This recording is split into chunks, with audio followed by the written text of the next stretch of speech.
வீர யுகநாயகன் வேள்பாரி மேற்கு தொடர்ச்சி மலையில் வாழ்ந்து வரும் 14 இனக்குழுக்களுக்கு தலைமையாக வேளிர் குலம். அதன் தலைவன் பாரி.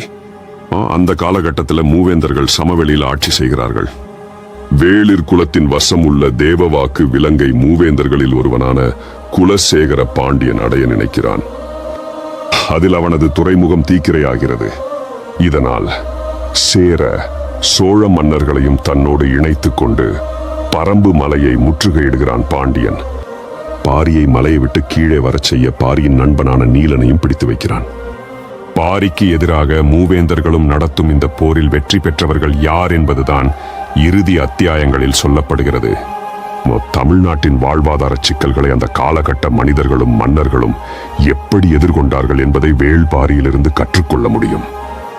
மூவேந்தர்கள் வணிகர்களுக்கு ஆதாரமாக இயற்கை வளங்களை பற்றி கவலைப்படாமல் இருந்த நிலையில் ஒரு இனக்குழு தலைவனான பாரி எப்படி இயற்கையை காப்பாற்ற எப்படி போராடினான் என்பதுதான் மையப்புள்ளி.